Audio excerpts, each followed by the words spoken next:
Je voudrais d'abord remercier les associations, la CADAC, le CORP, CLF et Laurence Dumont, députée, d'avoir pris cette initiative de ces assises pour l'abolition universelle de la GPA.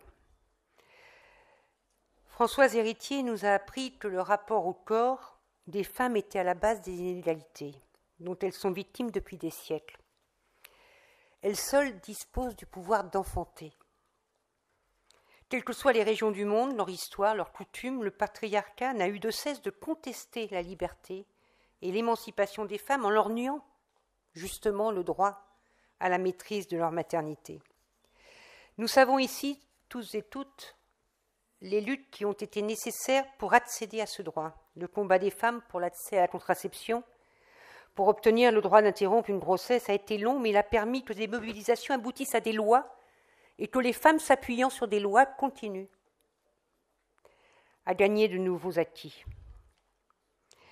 Le droit des femmes à maîtriser leur corps et leur maternité, c'est aussi de cela qu'il est question avec la GPA. Cette pratique dite des mères porteuses ou de la gestation de substitution participe de cette logique dominatrice et profondément conservatrice, considérant comme quantité négligeable la personne humaine, le docteur Friedman l'a bien dit, qu'est une femme. Les femmes ne sont pas des objets et leur corps n'est ni un instrument, même gratuit, comme l'a dit une intervenante, ni une marchandise.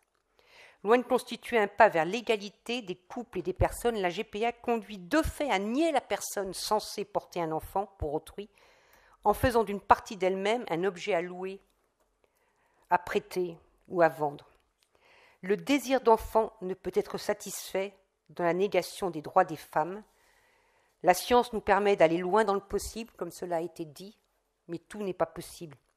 Il s'agit ici d'un choix de société. Soit nous considérons l'humain d'abord, soit nous laissons la loi du marché s'imposer dans toutes les sphères de la société et à tous les individus qui la composent, y compris dans leur intimité.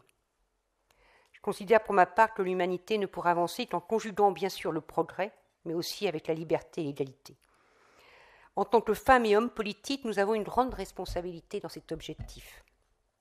Nous devons faire des choix et les traduire dans la loi. Entre une loi qui condamnait aux travaux forcés les femmes qui avortaient et une loi qui, le 17 janvier 1975, leur en donne le droit, la représentation nationale a choisi.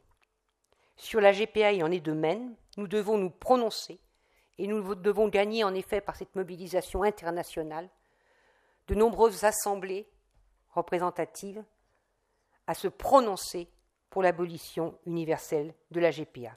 Merci à vous de cette initiative. C'est pour toutes ces raisons que je signe la charte. Merci.